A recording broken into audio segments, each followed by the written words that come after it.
Entonces, la reflexión de hoy tiene que ver con la gestión de los recursos humanos en nuestras facultades o escuelas de medicina.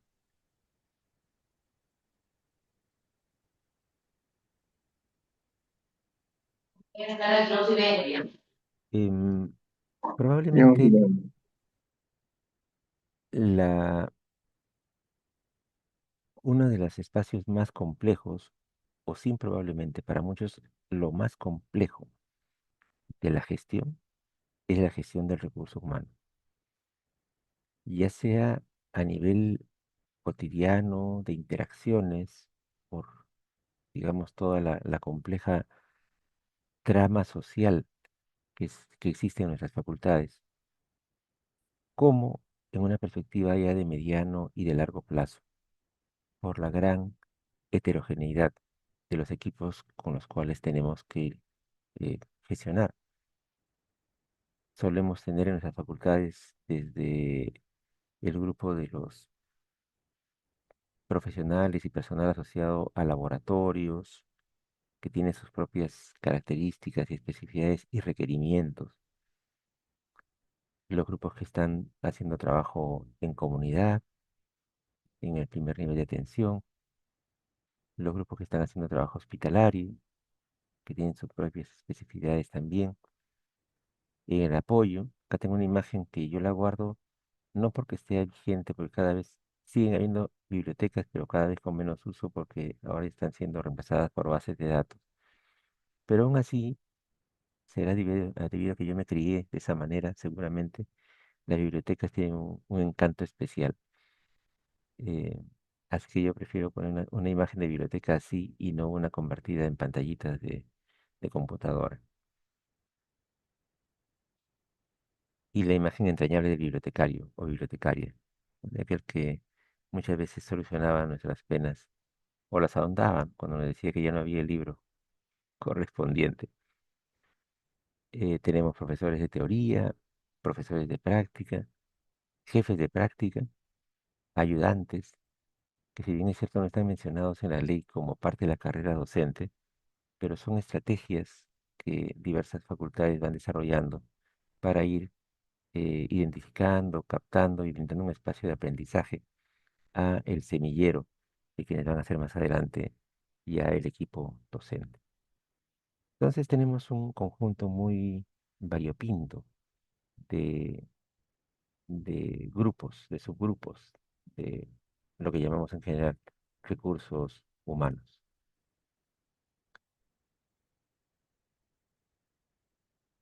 Yo quisiera empezar con la reflexión macro,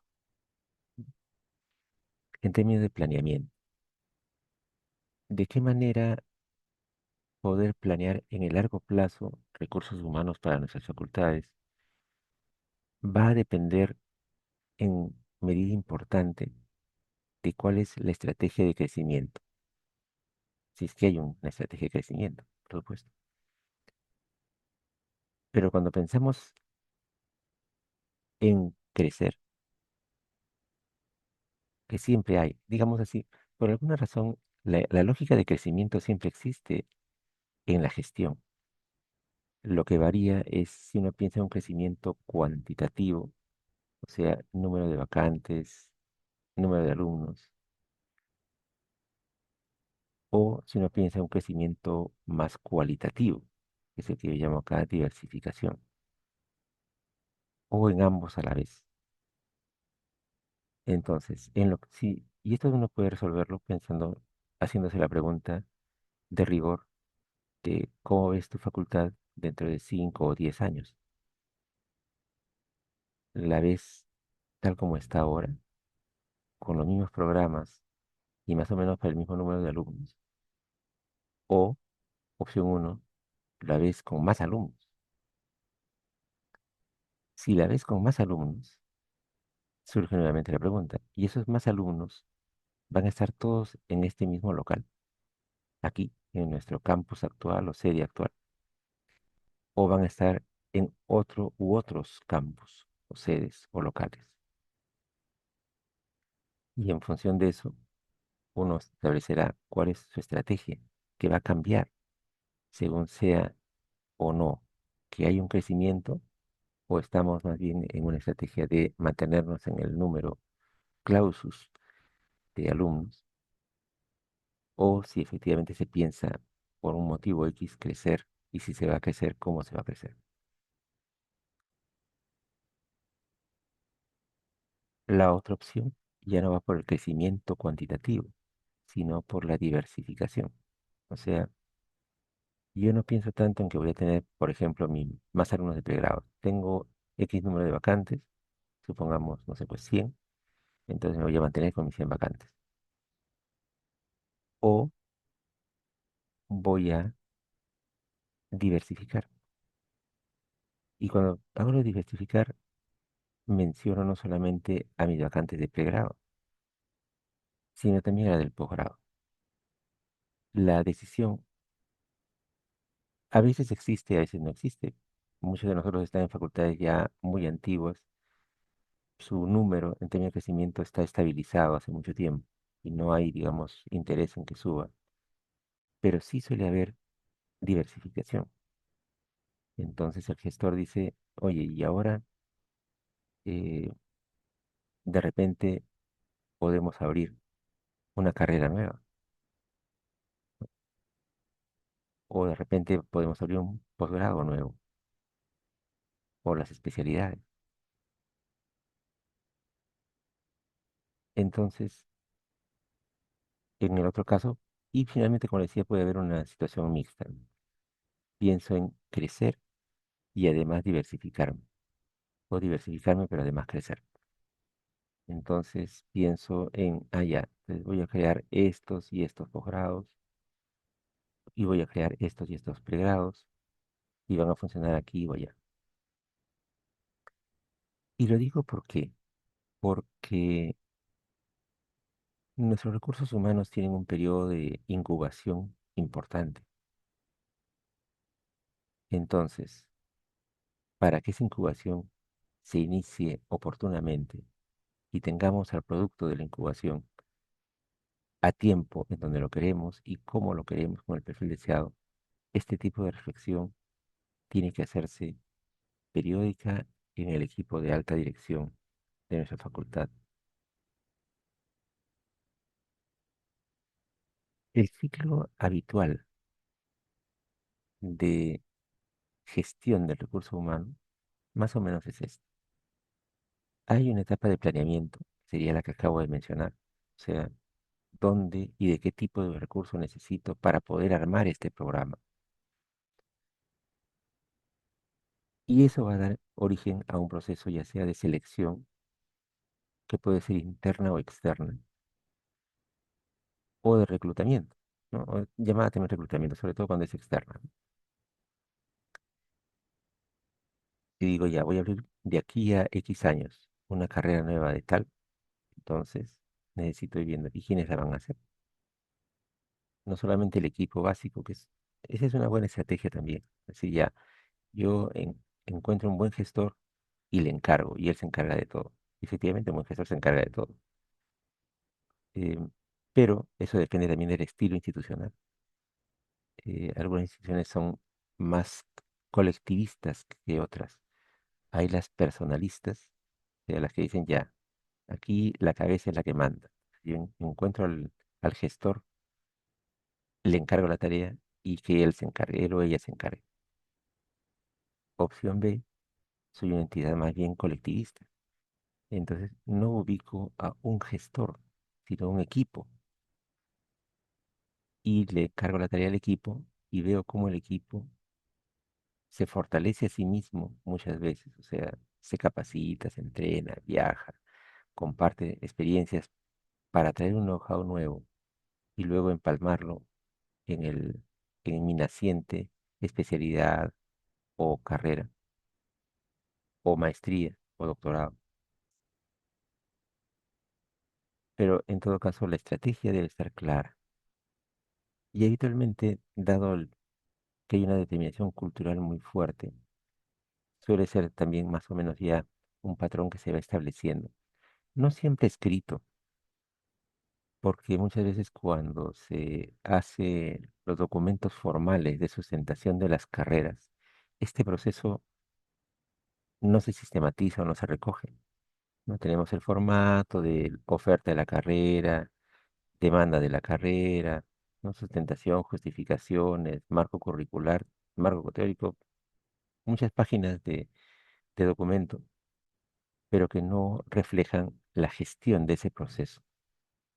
Entonces, por eso hago esta acotación. Todo recurso humano, desde el más complejo hasta el más sencillo de nuestras carreras, o sea docente o administrativo, debe pasar siempre por un proceso de inducción.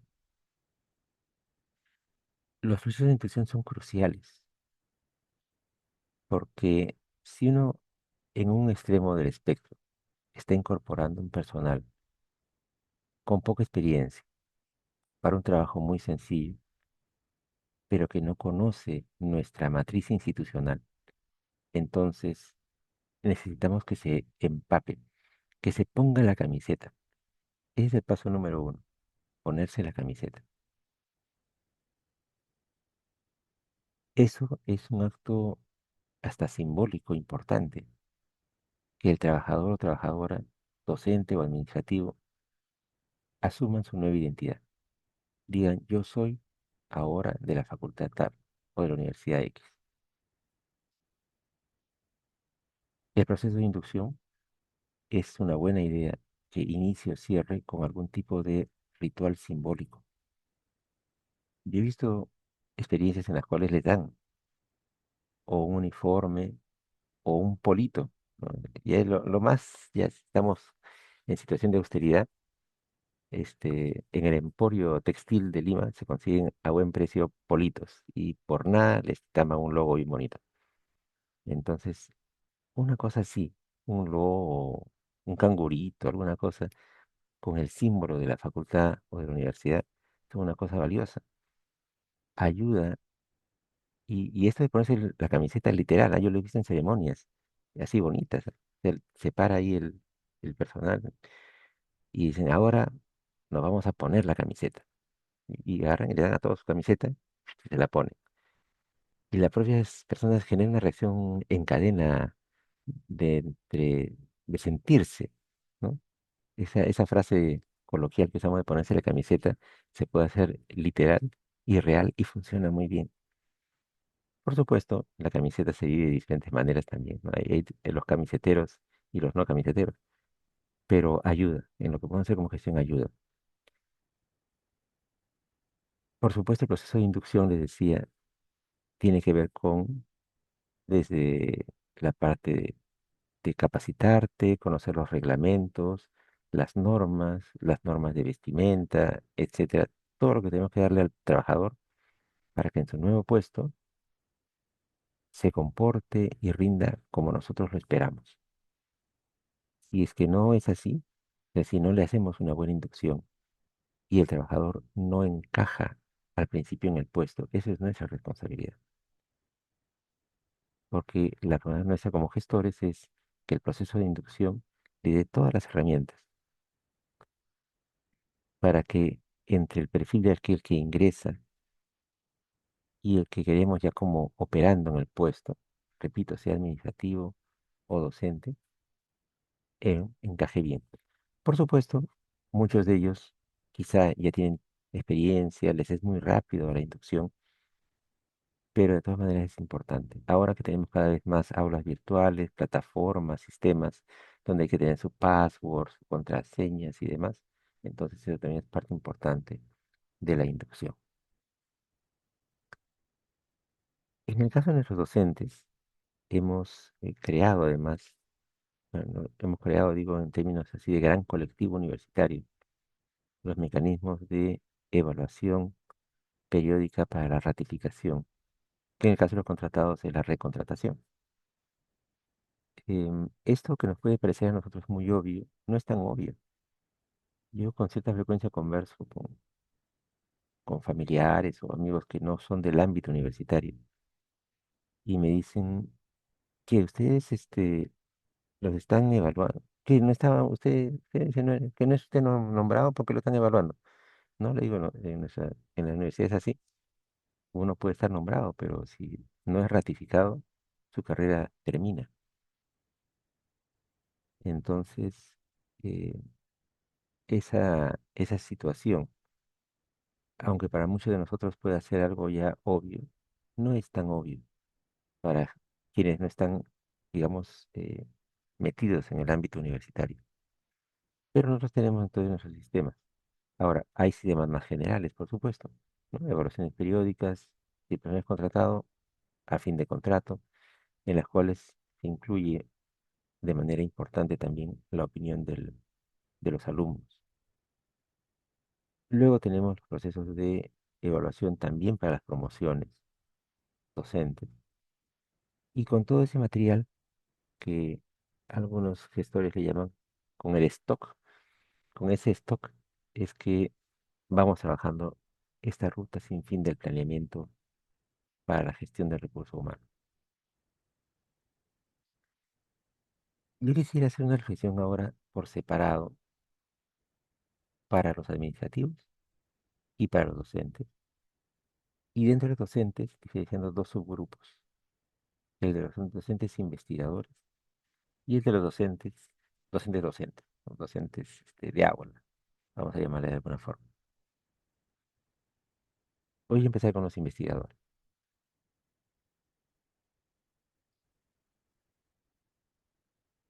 Cuando uno piensa en que necesita investigadores para su facultad o para su carrera, vamos a hablar de facultad mejor para no estar, entienden que me refiero al colectivo que varía de universidad a universidad, pero que vamos a llamar en general facultad.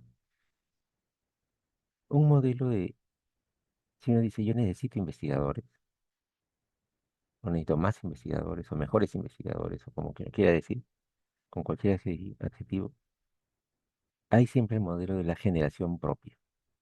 O sea, yo formo a mis investigadores. Em, Este es un proceso sumamente interesante, eh, anecdóticamente conocido, poco sistematizado. Yo, en ese sentido, les voy a comentar algunas reflexiones acerca del trabajo que yo aprecio mucho del doctor Alberto Perales, gusto de conocerlo. Eh, Alberto ha trabajado ese tema ya a estas alturas por varias décadas. eh, y su preocupación, como les digo, ese artículo, está ahí la cita bibliográfica para los que quieran profundizarlo, fue publicado en el 2001, de hace 25 años exactamente. Y lo que hacía Alberto era aplicar entrevistas, Alberto y Cecilia, con quienes coautorean el artículo, Cecilia Sochi, es entrevistar a investigadores, ya, digamos, maduros, ranqueados, y les preguntaba cómo fueron sus inicios, cómo se formaron los investigadores. Y la historia típica del investigador es alguien, un colega que, entre comillas, le gustó desde chiquito. Porque eso pasa, a los investigadores les gusta de chiquito, a la gran mayoría. Entonces, de chiquito me refiero a estudiante de medicina, no necesariamente de chiquito de la infancia, pero como estudiantes, sí hay un grupo que dice, sí, a mí me gusta esto de la investigación, yo quiero ser investigador. ¿Cómo y por qué? Eso ya lo voy a dejar para los comentarios o por los testimonios que ustedes también quieran plantear.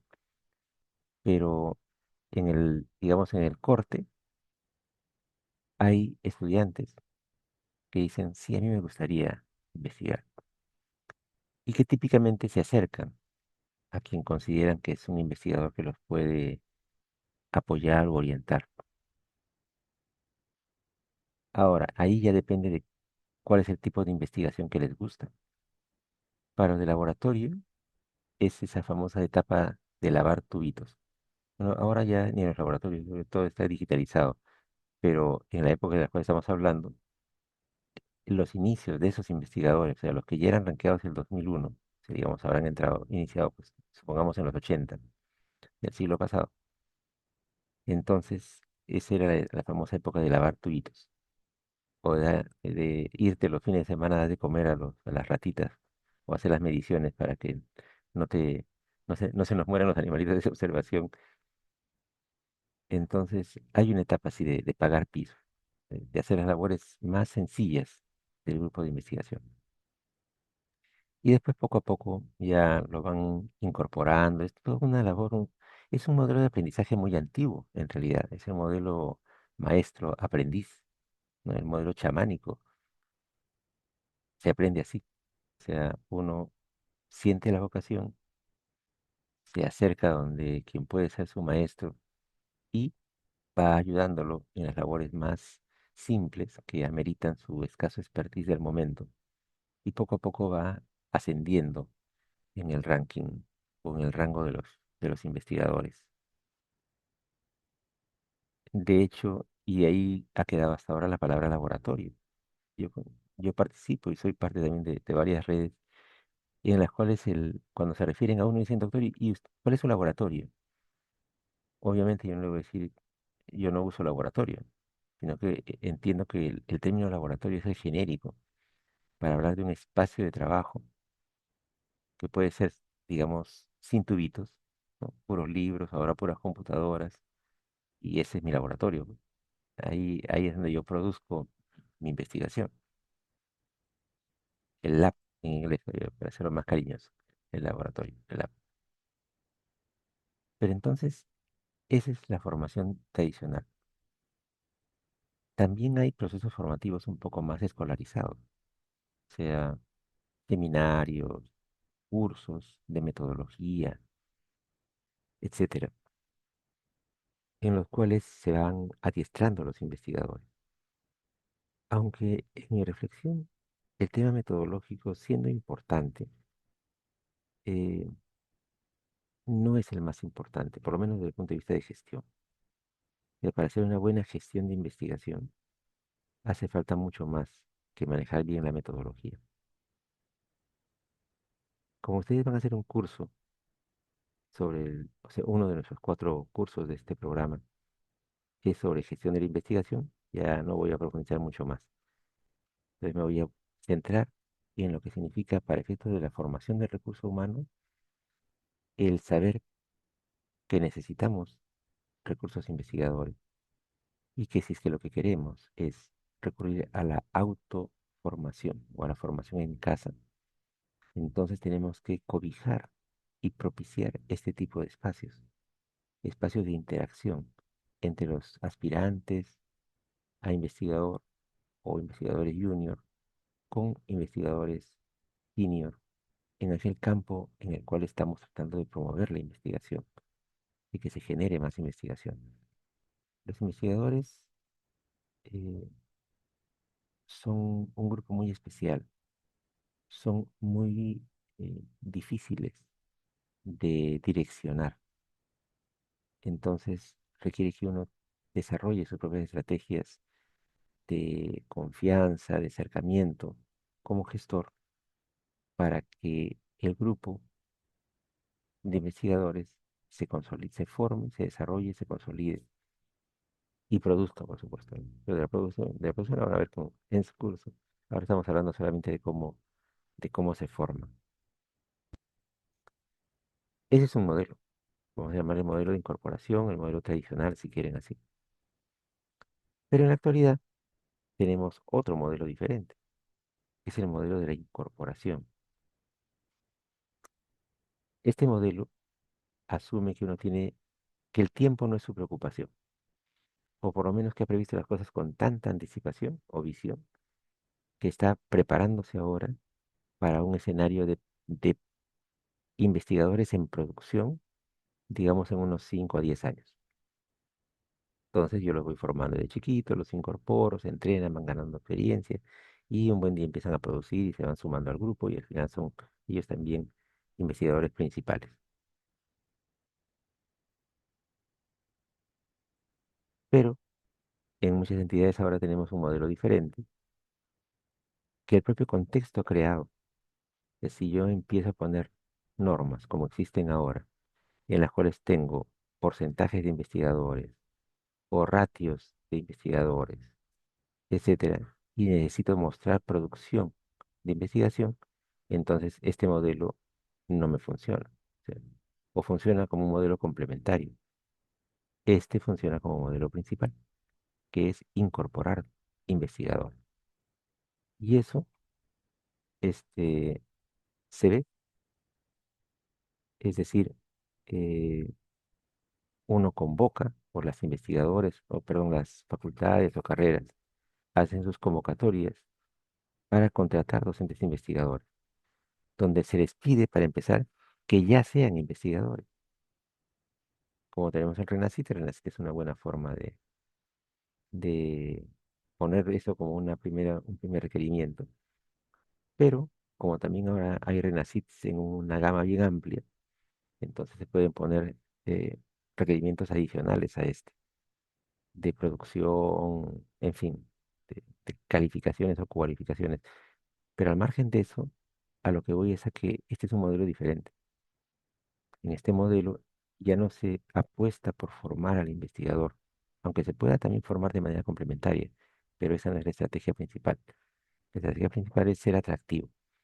Para, por supuesto, ser atractivo en un mercado de, digamos, competitivo, significa tener capacidad presupuestal para ofrecer condiciones atractivas a este grupo. Y dependiendo de qué tan rankeado quiere uno que sea, tan rankeado también las oportunidades de carrera que se le ofrecen. Mm, Si nosotros vemos un poco la estadística, esta no es por facultades, ojo, porque no he hecho el filtro así, es hecho por universidades. Entonces, em, pero sí he seleccionado solamente aquellas que tienen carreras de medicina. Entonces, eh, cuando uno está en este tipo de situación, como les digo, uno ya plantea qué porcentaje de su plana docente tiene que ser o quiere que sea investigador. Y por supuesto, en el fondo eso también ha sido, desde el punto de vista del legislador o del normador, algo explícitamente planteado o buscado al vincular a los investigadores como un porcentaje de la plana docente total. Entonces, se espera que esto sea, por un lado, una forma de aliciente a la investigación y por otro lado, un freno a la expansión de la plana docente. Cada que tu plana docente crece, también tiene que ser crecer la de los investigadores. Em, bueno, esta era la anterior, era general, ¿no? Del número de investigadores por universidades, investigadores RENACIT, y esta es ya solamente para las públicas, seleccionando, y esta para las privadas. Entonces, lo que yo diría que lo que tenemos en este momento en el país es un grupo creciente de investigadores en ciencias de la salud, que está en algunos casos en pugna o en un espacio que años atrás no existía, ¿no? Que era la opción de decir, me solicitan aquí y allá, entonces ¿a dónde voy? Ahora, ese grupo, a su vez, como sucede en cualquier situación, en cualquier mercado, cuando surge este tema de alta demanda, entonces eso a su vez genera dos posibilidades. Una alta demanda para aquel que ya estaba en este mercado y por lo tanto tiene que tomar opciones, a veces cambiarse de casa, o un grupo de colegas jóvenes que ven esto como un filón. Jóvenes y no tan jóvenes, ¿ah? Yo cada día me encuentro más con profesores. eh, bueno, lo que pasa es que yo a estas alturas del partido ya veo a todo el mundo joven, ¿no? Pero que de repente etariamente no son tan jóvenes como parecen, pero yo los veo jóvenes. Este, primero que me dicen, doctor, ya soy docente. Ah, qué bueno. Y además investigo. Ah, qué bueno. Y que conversando con ellos, lo que han hecho es desarrollar todo un expertise para hacerse ellos solitos, o sea, ya no siguiendo la carrera antigua como investigadores. Se saben las fechas en las cuales hay convocatorias en revistas, cómo aplicar. Antes hay una pequeña industria de producción de artículos. Ese es un tema que a mí me preocupa mucho, y no solamente a mí. O sea, a quienes estemos preocupados por la gestión de la investigación nos preocupa mucho. De hecho, aprovecho el publisher y les voy a pasar por ahí después el link. El día 20 de mayo vamos a hacer una mesa redonda en la Academia Nacional de Medicina sobre, sobre inteligencia artificial e investigación. Pero ahí yo lo voy a moderar y de pasada ahí voy a aprovechar para plantear algunas ideas sobre este particular, que se ha generado, porque así se han dado las condiciones. Eso en realidad era predecible desde el punto de vista de dinámica de mercado. Una situación en la cual si uno mide solamente volúmenes de producción, le hace número de artículos publicados, efectivamente hay cada vez más y más y más artículos. Pero a partir de un grupo de colegas que son, yo diría, publicadores más que investigadores, y son buenos publicadores. Entonces, de que publican, publican, eso ni hablar, ¿no? Y por lo tanto, son para todos los efectos formales parte de este grupo y son contratados y siguen produciendo y logran su objetivo, que es producir artículos.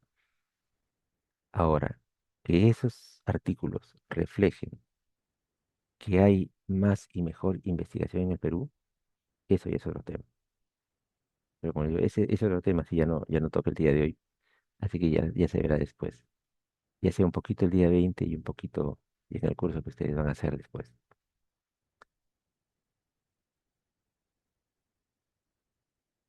Y yo creo que parte del tema tiene que ver con esto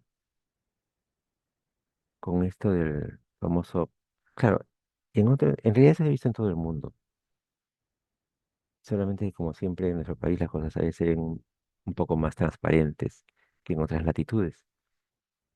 Pero este famoso publish or perish, o sea, o publicas o mueres, que ya existía en otras latitudes, eh, promueve, para decirlo como dice acá de manera bastante elegante, inexactitudes en ciencia. Y ese es un tema sobre el cual hay que trabajar mucho, porque los incentivos en sí son valiosos, ya quisiéramos que hubieran existido antes, pero son riesgosos por esto, porque promueven un crecimiento inorgánico, diría, de la investigación. Por lo tanto, para ustedes, queridos hermanos que están en plan de incorporar investigadores, ¿qué cosas les podría sugerir como reflexiones a este respecto? Una es revisar el historial del colega, no solamente que nos diga soy investigador, tengo este número de publicaciones, sino este, cuáles son esas publicaciones. Segundo, y ya dejando un poco por fuera al investigador y fomentando y pensando más en la investigación y la gestión de la investigación, es en avisorar líneas de investigación que sean de interés regional, nacional o global. Segundo, un tema que puede ser un poco controversial, pero yo tengo mi posición a ese respecto y la voy a compartir, que es fomentar la indización. Lo que está pasando con todo este tema de las publicaciones y el peso, a mi juicio, impropio, no diría impropio, quizá impropio no es una buena palabra, pero ingenuo, quizá es una mejor palabra, ingenuo, de Concitec, de haber deificado el Scopus. Entonces, lo que genera es que tengamos en el país, bueno, tenemos en el país pocas revistas de Scopus, y entonces los investigadores ahora están, todos ellos, tratando de publicar en Scopus y de Scopus del cuartil más alto posible, en el Perú o en el extranjero, lo cual no está mal, pero que lo malo es que debilita a las demás revistas, porque resulta que en las demás revistas ya nadie quiere publicar. Y en realidad lo que necesitamos es fortalecer las demás revistas. O sea, nosotros tenemos un mercado editorial nacional bastante limitado. Y entonces yo creo que vale apostar por ese mercado nacional.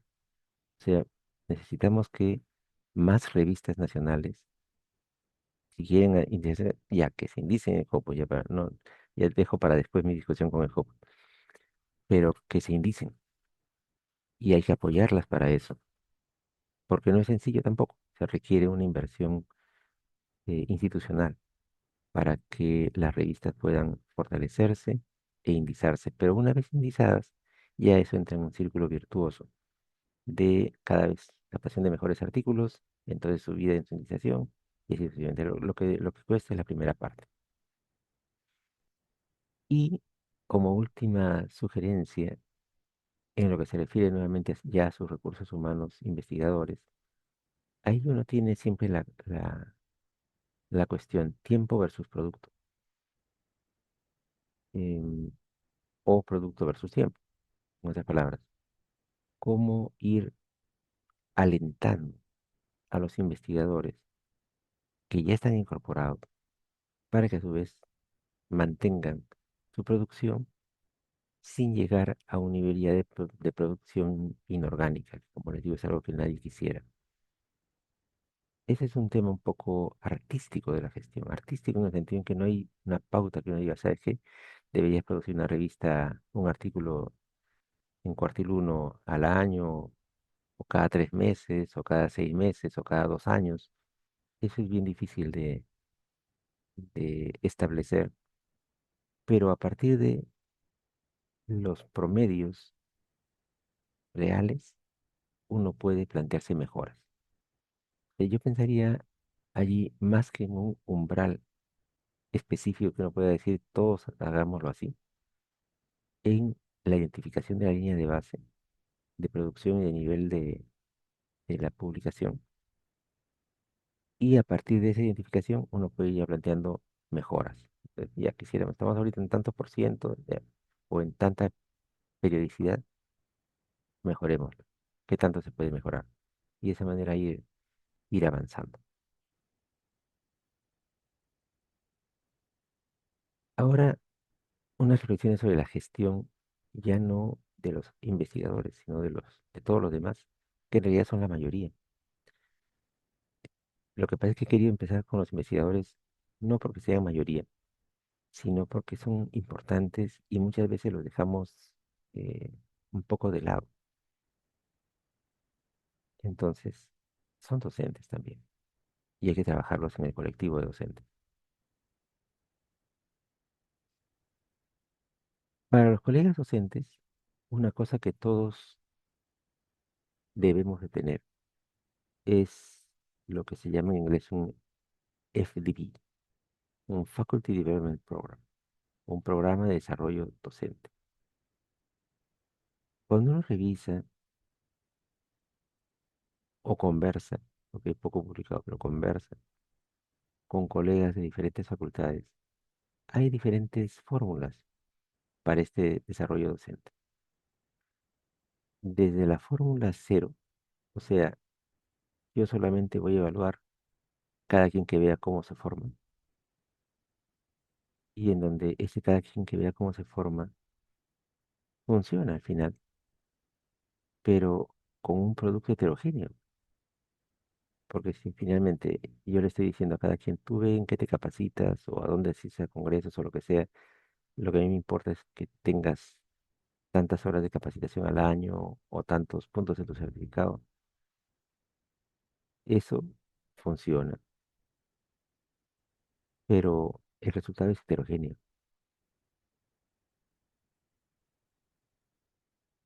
Por otro lado, está la idea de tener más bien un programa de capacitación, un programa formativo. en el cual uno dice, bueno, a mí me interesa que el perfil de mi docente incluya tales y cuales competencias. Y por lo tanto me aseguro de que todos mis docentes tienen esa competencia. Y entonces estructuro una secuencia de capacitación virtual, presencial, híbrida. Eso es ya cuestión de cada facultad, pero estructuro un conjunto de oportunidades de capacitación para que mis docentes ya en planta se continúen desarrollando y puedan hacer aquel programa, aquella capacitación o aquel curso que me permita irlo incorporando a mi perfil docente del docente deseado. Entonces, por lo tanto, eso nos lleva a un siguiente punto también, que yo no puedo estructurar un FDP si no tengo bien claro cuál es el perfil de ese docente, qué le estoy pidiendo, qué le estoy exigiendo para poder apoyarlo en esa exigencia a través del curso formativo que se está diseñando para ellos o que se tiene diseñado para ellos. Aquí hay un artículo bonito, es una revisión sistemática de programas de desarrollo docente. Y en este trabajito de Kohan Yamani, lo que hacen notar es que, si bien es cierto, podemos manejar mucha teoría sobre la docencia y cómo mejorarla, cuando nos referimos a los programas de capacitación de los propios docentes,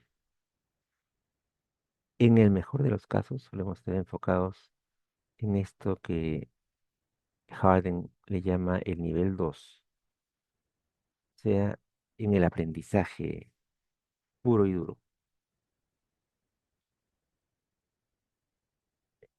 Es muy infrecuente encontrar programas de capacitación docente que busquen realmente, y busquen significar, midan realmente cambios en el comportamiento docente. Supongamos ahora con las aulas virtuales el uso de los aplicativos para aprendizaje virtual, ¿no? Mentimeter, ese tipo de cosas. Entonces, nosotros podemos hacer un curso para que los docentes aprendan a hacerlo. Y seguramente en el curso lo hacen y sacan su pilotito y funciona bien. Pero luego realmente lo están aplicando. Monitoreamos esa aplicación, ese cambio de comportamiento. En general no. No lo de nosotros. En Perú, es un estudio multinacional. En general, los programas de capacitación a los docentes universitarios no monitorean después ni cambios en el comportamiento del docente, ni más bien cambios en el objeto final de trabajo, o sea, en los alumnos, porque yo estoy capacitando al docente como un vehículo. Lo que yo quiero finalmente es que mis alumnos aprendan mejor, se sientan mejor, se desempeñen mejor. Entonces, ¿qué tanto logro eso? Eso está, como le digo, en general no evaluado. Así como que tampoco está evaluado qué tanto con estas capacitaciones a los colegas se logra cambios en las prácticas organizacionales. Ya no hablo de las prácticas de enseñanza-aprendizaje en aula o de tutoría a estudiantes, a residentes, sino de cambios en el comportamiento de la organización, en el tipo de documentación que se expide, por ejemplo, ¿no? En sus prácticas de organización. No se suele medir. Y entonces, paradójicamente, como dice el viejo dicho de la sabiduría popular, en casa de herrero, cuchillo de palo. O sea, yo le pido a mis docentes que ellos logren cambios en sus estudiantes, pero cuando yo evalúo al docente, no, no lo hago y se podría hacer. Ahora, sin embargo, eh, cuando uno se pregunta ya, y con eso voy a que Harden, que es el que hizo no el artículo anterior, sino la matriz de concepto de los niveles de aprendizaje del docente, Harden hizo un trabajo cualitativo, entrevistó docentes o encuestó docentes acerca de cuáles eran los roles más adecuados y cómo cumplirlos de manera satisfactoria. Y en realidad, el tema de el proveedor de información es uno de los elementos que muchos valoramos. O sea, nos identificamos primariamente o como dictando clases en un aula o como profesores de práctica. Sobre todo prácticas más en la parte tanto clínica como de laboratorio. Y esto es lo que está reflejado en el otro estudio. O sea, esto de acá es lo que se refleja en esto de acá. ¿Por qué? Porque para poder lograr estos otros niveles, se requerirían estos otros niveles de cambio también. O sea, el docente como planeador curricular, el docente como organizador de cursos, el docente como evaluador de currículum, como planificador de evaluaciones, como mentor, como facilitador. Y uno de los puntajes más altos en este trabajo de Harden era el docente como modelo de rol, que es a lo que comentábamos hace un ratito, ¿no? La idea de que el docente, lo hicimos más para investigador, pero en el docente también funciona igual. ¿Cómo aprende a ser docente el docente nuevo? ¿Qué tanta oportunidad le damos de trabajar en equipo con un docente ya de mayor expertise o experiencia y que nosotros consideramos como su modelador de rol? A eso me refería también cuando les hablaba de la importancia del proceso de inducción. O sea, la inducción tiene una parte que es la mínima formal, o sea, las normas de institución, código de comportamiento, tu paso por el correo, etcétera. Y otra que es más bien cómo le doy las herramientas y lo pongo en un escenario que haga que se incorpore al equipo docente en pleno y se sienta realmente parte de, de la facultad o de la carrera. Em, no es sencillo, no es sencillo, especialmente con grupos como los profesores contratados, por ejemplo, ya sea porque se contrata pocas horas o porque están en ambientes en los cuales no hay mucho contacto con otros. Imagínense, contratamos profesores para que sean los tutores en el primer nivel de atención en la red de salud X, que queda lejísimo de la facultad. Entonces ya yo me siento como que estoy muy contento de tener allá mis profesores, porque van a ir mis alumnos y ellos los van a recibir y les van a enseñar. Pero esos docentes que están allá, ¿qué tanto se sienten realmente docentes de la facultad? ¿Qué tanto comparten o tienen oportunidades de espacios de compartidos con los docentes que podríamos llamar ya identificados, ya de planta, entre comillas, si queremos usar ese término, ¿no?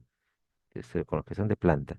Ese grupo nuevo, ¿qué tanto le damos la oportunidad para que se sienta parte del grupo de docentes de la institución?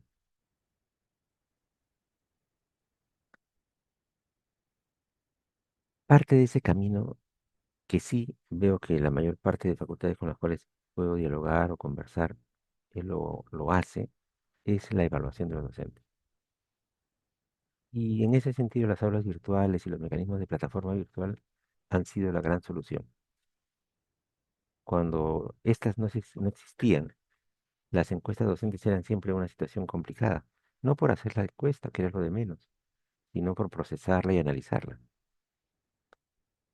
Em, ¿Por qué? Porque finalmente la evaluación docente no tiene sentido si es que no es parte de una ruedita en la cual se aplica el instrumento, se digita, se elabora, se procesa y el gestor tiene la información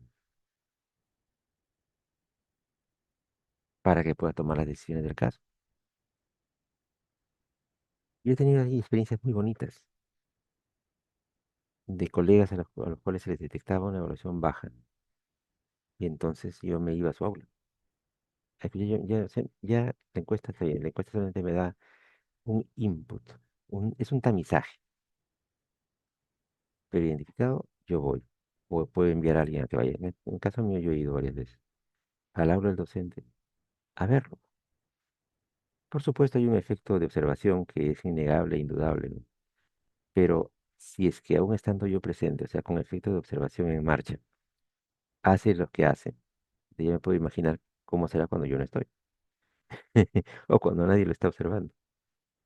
Entonces observen ustedes mismos o alguien de su equipo que pueda hacer esa labor para que tengan una idea de primera mano de cuáles son sus fortalezas, sus debilidades, en qué se le puede apoyar. Les repito, las encuestas son buenas, pero para mí que es un buen tamizaje, pero es importante la cercanía, porque esa sola cercanía ya es un mensaje. Para ese colegio es un mensaje. Miren, ha venido el director, el decano, quien sea, ha estado presente ahí en mi clase, ¿no? Y eso nomás ya es un mensaje que le dice, mira, tú eres valioso para nosotros, tú eres parte de la institución, te acompaño. Y después, en uno de los casos que les comento, uno conversa con el docente y le dice, mira, tienes esta evaluación, he estado en tu clase, tengo estos comentarios que te pueden ayudar a mejorar. Y luego uno va y constata, no solamente en el presente de uno, sino que uno ve que sus notas mejoran. Entonces uno dice, sí, esto funciona, pero hay que hacer la retroalimentación. Una vez yo tenía una laminita que se me ha perdido, la estoy buscando para nuestra clase, que decía, el feedback es el alimento de los campeones. Eh, Tenemos que hacer retroalimentación, no solamente entregar los resultados de la encuesta, sino hacer retroalimentación. Ahora, ¿sobre qué nos vamos a basar en la evaluación de los docentes? Esto es importante, sí, pero hay que hacerla bien. Las pautas técnicas para esto es que no menos de los 2/3 de los estudiantes hayan completado la encuesta, porque también he visto encuestas que dicen alumnos matriculados con el profesor tal, 20, y en la encuesta 5. Entonces, ese 5 ya no me sirve de mucho. Claro, me podrá servir en mi estadística general para decir, miren, 400 encuestas fueron llenadas, esos fueron los resultados. Pero ya para el profesor concreto, si solamente tengo la opinión de 5 de los 20 no me sirve, porque podrían ser o los 5 que le tienen antipatía, o los 5 favoritos del profesor, y no me dicen efectivamente qué tanto el profesor está cercano a sus alumnos, en fin, les explica todo lo que uno haya puesto en su formato de encuesta. Entonces, siempre debería ser 2/3 o 66% los que lo puedan evaluar. Y los formatos deben incluir siempre al menos una pregunta abierta. ¿Sí? Comentario del alumno. Porque como cualquier instrumento de preguntas cerradas, las preguntas cerradas ya encasillan. Y puede haber dimensiones importantes que los alumnos puedan aportar, ¿no? Que simplemente no estaban de las preguntas cerradas que se les propusieron. Entonces, incluyan siempre. Claro, es más difícil de tabular, ciertamente, pero, pero es importante lograr captar esos verbatim, como dicen los expertos en este tema, sea, las palabras de los alumnos tal cual las dijeron. Y con eso ya tenemos una imagen más completa. Formatos de evaluación hay N. Yo les he traído estos como muestran, no porque sean los mejores, sino simplemente porque muestran cómo son los formatos. Solemos medir o se suele medir si la clase es motivadora, si está de acuerdo al sílabo, siempre es importante, si el docente es claro, si promueve participación, si muestra logro. Es importante que el alumno sienta el interés del docente. Yo siempre no puedo evitar hacer un paralelo entre la relación médico-paciente y la relación profesor-alumno. Muy parecido, tiene mucho en común. Para que el paciente mejore, se sienta bien tratado, necesita sentir que su profesional tratante realmente le ha prestado atención, ha hecho conexión con él o con ella. Igualito es en el caso docente, para que el alumno responda bien a los estímulos docentes, tiene que sentir que hay interés del docente. Em, con eso cierro la parte de docentes.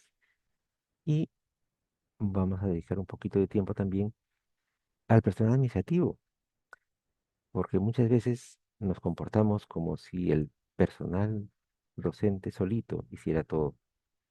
Y es cierto que hace mucho. Tenemos docentes muy valiosos, seguramente la mayoría lo son, y un grupo que con un poquito de esfuerzo también lo va a hacer. Pero las cosas no sucederían si no hubiera personal administrativo apoyando. Desde secretarias, coordinadores de sede, este, personal de limpieza, N, todos aquellos que van a trabajar o están trabajando para nuestra facultad. En el personal administrativo hay algunas cositas diferentes a la del personal docente, porque los docentes, especialmente con la ley vigente, ya ingresan ya no solamente con su carrera, sino ahora deberían ingresar todos con con su maestría y yo creo que pronto con su doctorado. Los docentes que suben su grado académico estando como docentes no son muchos. Claro, ahora con la norma universitaria hay un grupo que se ha puesto las pilas para tener por lo menos su maestría, pero retrocedamos en el tiempo y recordemos cómo era antes de la ley, antes del 2014. Entre los docentes que ya teníamos incorporados, que al no haber la exigencia se había incorporado sin maestría, ¿qué porcentaje hacía la maestría estando como docente? Bajísimo. Como les digo, ahora lo hacen porque la ley lo norma. Es más, la ley con sus moratorias, pero aún así, de alguna manera funciona como un incentivo y para los nuevos como una exigencia. Pero, como les digo, si retrocedemos en el tiempo, este, el, el incentivo a subir de grado es muy escaso, salvo entre aquellos que son pocos, pero que siempre hay, pero que son pocos, que aspiran, digamos, a tener ascensos, a ocupar algún puesto, y entonces están subsanando sus requisitos para poder ser principales o tener su grado doctoral, pero son pocos. En la gran masa docente no hay mucho eso. En cambio, en el personal administrativo uno tiene la oportunidad de apoyar ese tema. O sea, tenemos un buen grupo de personal administrativo que no es profesional, pero se puede profesionalizar. Y ahí el incentivo sería a que una vez profesionalizado se recategoriza como personal administrativo y va a tener mejores consideraciones.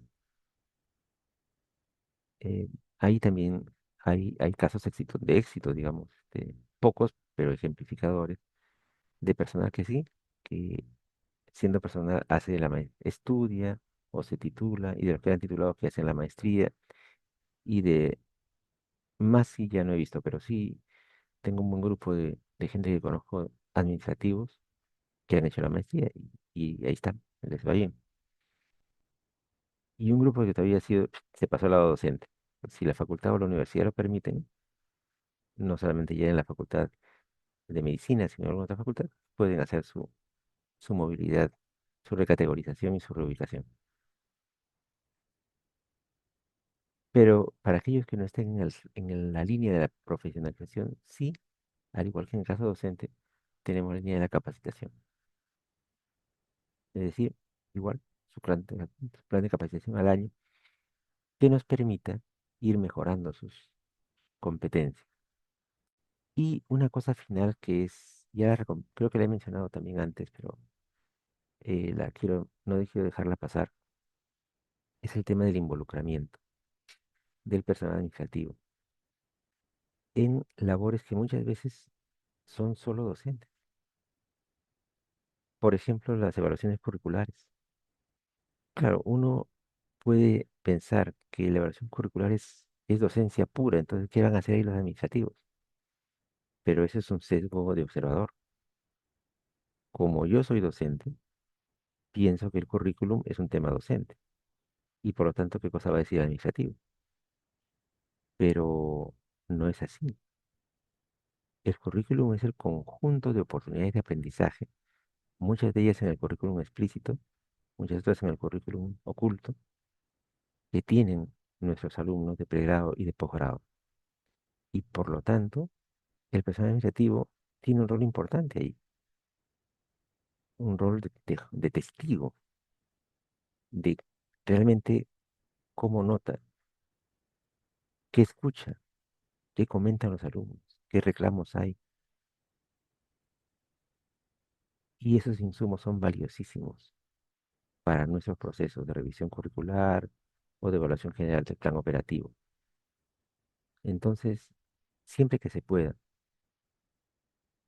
con tendencia siempre, que se pueda siempre, no es siempre que se pueda, sino que se pueda siempre, eh, involucren, háganlos participar. Les aseguro que no se van a arrepentir.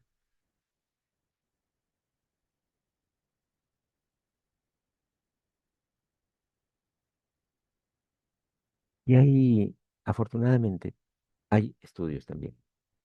Con esto yo quiero resaltar o remarcar algo que también he comentado anteriormente, y es que debemos de producir investigación sobre gestión de nuestras facultades, no solamente sobre lo que es nuestro tema de docente, nuestro contenido de enseñanza-aprendizaje o nuestra metodología, sino también sobre la gestión de nuestras facultades, con cosas como esta que les acabo de mencionar y como esta que está en ese artículo bonito eh, de Matlacala. Estos apellidos ya suenan bien africanos, pero eso no les quita que sea una pista interesante de investigación que se puede aportar. Como ven ahí arriba, es la revista de gestión de recursos humanos de Sudáfrica, ¿no? SA es Sudáfrica. Entonces, en Sudáfrica, la revista sudafricana de gestión de recursos humanos publica este artículo interesante original de necesidades de formación. Ahora, dentro de lo que se puede investigar en gestión de recursos humanos, necesidad de formación resulta siendo un área particularmente, digamos, frecuente, ¿no? Porque se suelen hacer encuestas de necesidades de capacitación, ¿no? Donde se les pregunta a los alumnos o perdón, a los docentes o a los administrativos desde su perspectiva personal, en qué cree que debería ser capacitado, ¿no? Y eso después se puede ordenar y sale una publicación bonita.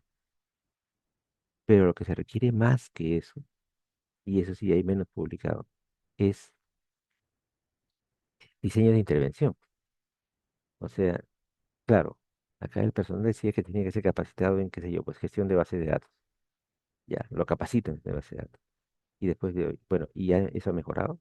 Ya, algo ha cambiado en las gestiones de base de datos de la facultad, o todo continúa tal cual. Es tratar de indagar ahí qué tanto lo que es el apoyo en capacitación realmente fructifica. Y hasta ahí, queridos colegas, mis reflexiones introductorias de la mañana de hoy. Si hubiera comentarios, aportes, discrepancias, concordancias, testimonios, expresiones de desinterés, todas son bienvenidas.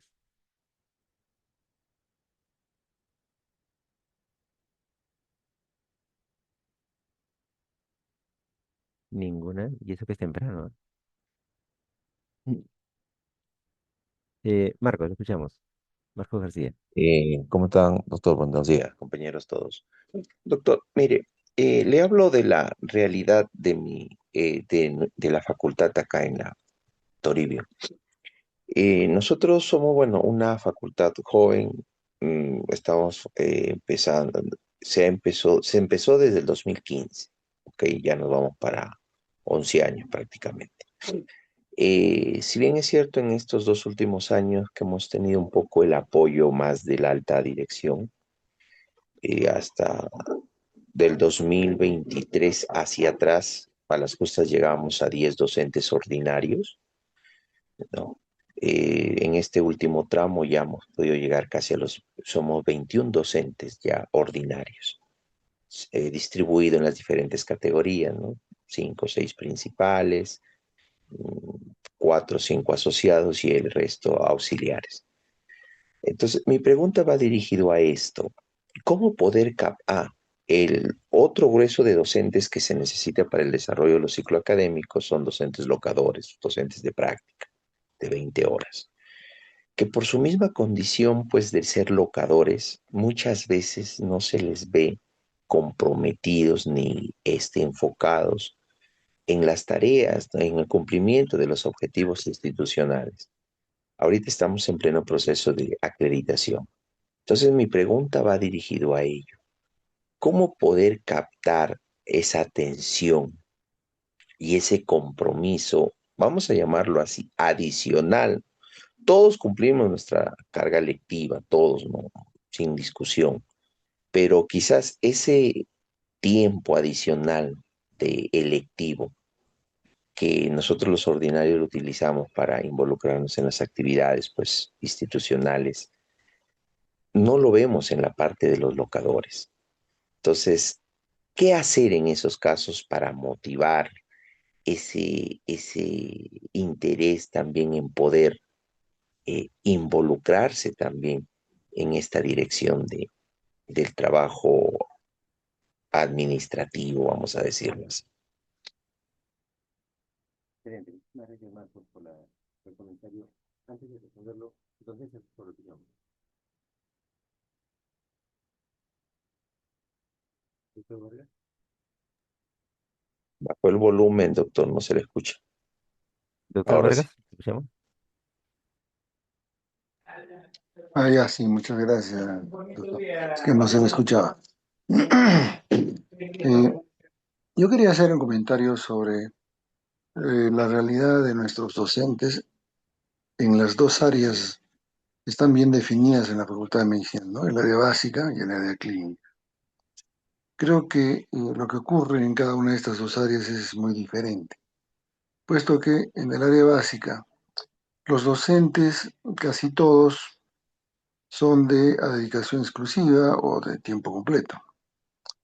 Y en el área clínica, la gran mayoría son a tiempo parcial y su, digamos, su ubicación física para el desarrollo del trabajo está completamente atomizada, es decir, cada uno en su área clínica, en su hospital, en su servicio, etcétera, ¿no? Y entonces eso trae como consecuencia algunas cosas en relación, por ejemplo, a su capacidad, a sus competencias, digamos, como docentes, ¿no?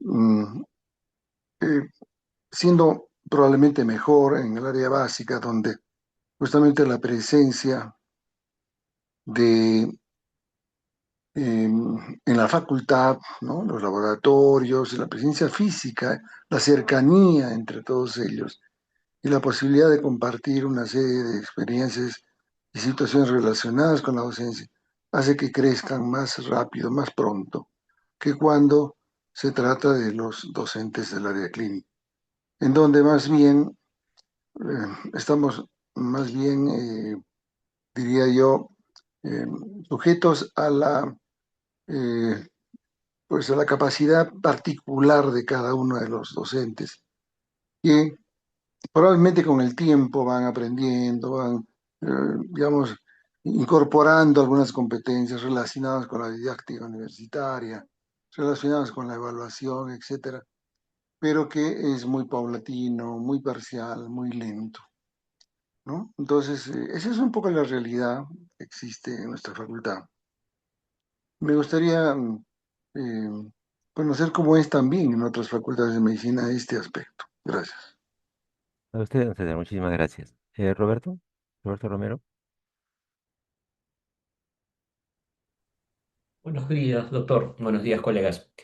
Eh, en realidad, interesante la teoría, pero ¿cómo llevarla a la práctica en un sistema en el que de repente en muchas de las universidades públicas no existen concursos de ascenso y las universidades están tomadas por un grupo de profesores principales que no, que dificultan o bloquean los ascensos, de tal manera en que siempre son las mismas autoridades y no hay un sistema de recambio? Y los profesores que puedan ingresar, los pocos profesores nuevos que puedan ingresar, muchas veces están ligados a estos docentes. Entonces, revisando un poco la ley universitaria, si bien es cierto, la ley universitaria habla que debe haber concursos de promoción, concursos de ascensos, no lo pone como una obligación y mucho menos exige un tiempo en la cual las universidades deban realizar estas acciones.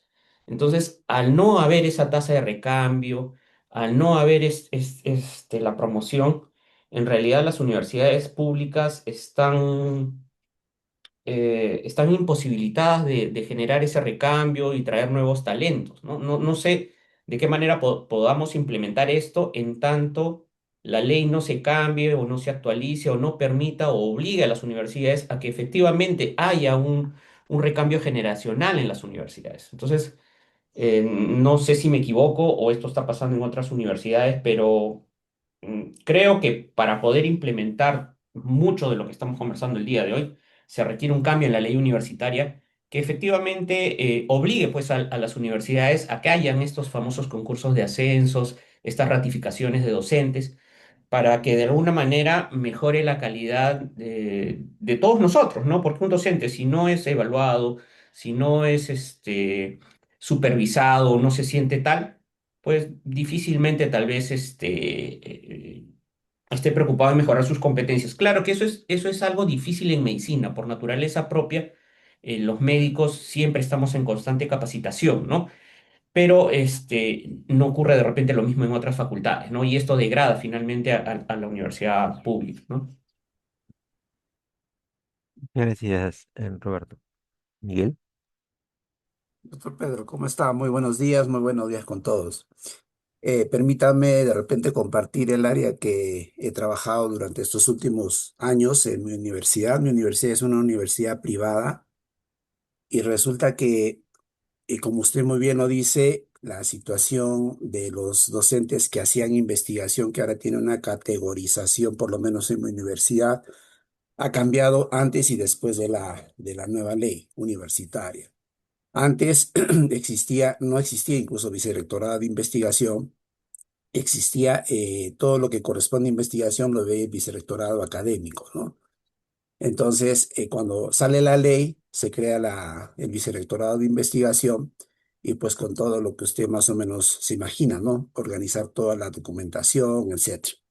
Y una de las estrategias, y en todo caso, pues planes institucionales, por lo menos del Vicerrectorado de Investigación, fue el hecho de incrementar, ¿no? La presencia de investigación a nivel regional y nacional. En ese sentido, antes de la ley universitaria, los docentes hacían investigación, ¿sí? Y tenían un beneficio, ¿no? Del sueldo básico, un porcentaje. Muy bien. Entonces, ¿cómo incrementamos esta posibilidad de que haya más docentes investigadores? Entonces, se crea la estrategia de que se va a considerar todas las publicaciones de docentes ordinarios y de docentes contratados, ¿no? Se publicaban, por decir, había docentes que publicaban 5 veces al año y se le daba una determinada cantidad por cada publicación.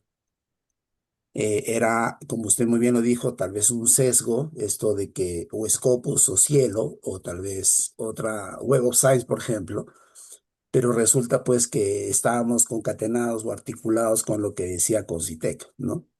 Y bueno, supuestamente pues en Web of Science o en todo caso en Scopus, la exigencia, digamos, académica para los artículos era diferente, tal vez sin menospreciar a Cielo. Entonces, pero resulta que al término del año se hizo el resumen y había una cantidad bastante enorme de presupuesto que se iba en docentes que habían publicado. Entonces, inmediatamente se mencionó y se dijo, bueno, hagamos una estrategia, vamos a trabajar con los docentes RENACIT, ¿no? Que ya empezaba con CONCITEC.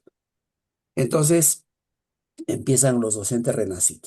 Perfecto. Entonces, había ya docentes, podría ser ordinario contratado, docentes RENACIT y docentes que realizan investigación. Los últimos son aquellos que todavía no habían sido calificados por CONCITEC. Muy bien.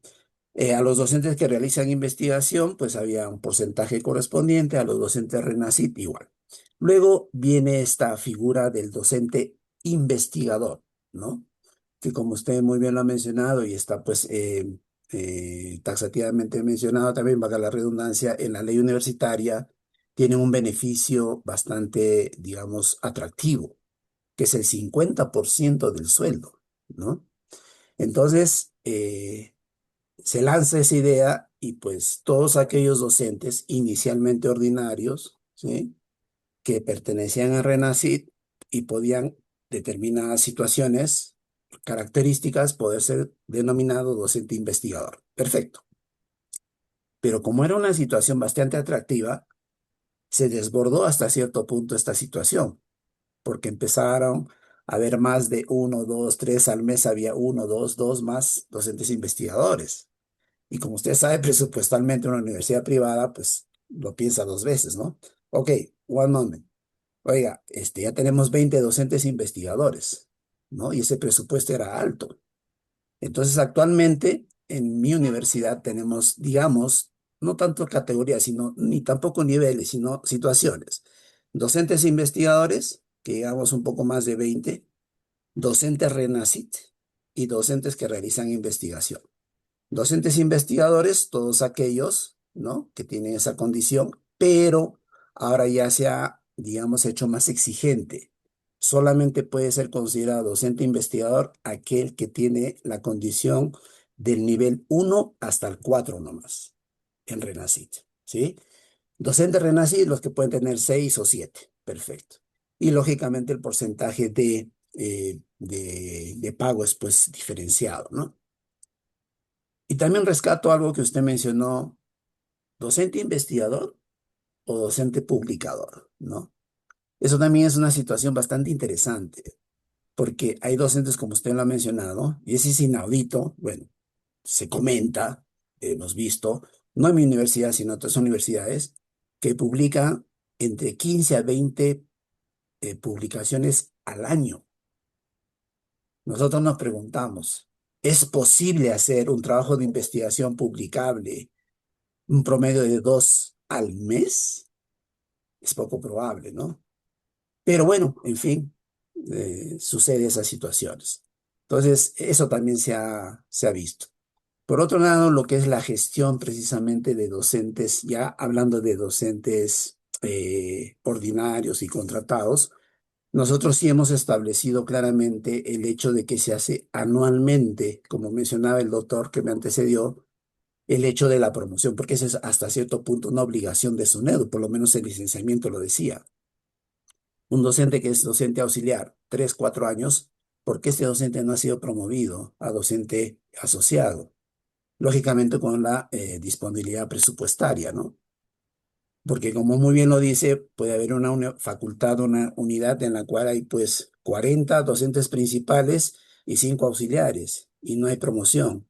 ¿Y cómo va a ser ese recambio a posteriori, ¿no? Eso también, bueno, depende lógicamente de la universidad. Y yo entiendo que esto es más difícil en las universidades nacionales, porque todo esto pasa por una situación presupuestal, ¿no? De docente auxiliar, asociado, asociada principal, ¿no? Entonces, más o menos en líneas generales, esa es la experiencia en mi universidad. Ahora justo estamos a próximas de hacer un nuevo cambio de las autoridades y justo conversábamos con los posibles nuevos vicerrectores y decíamos, ¿no?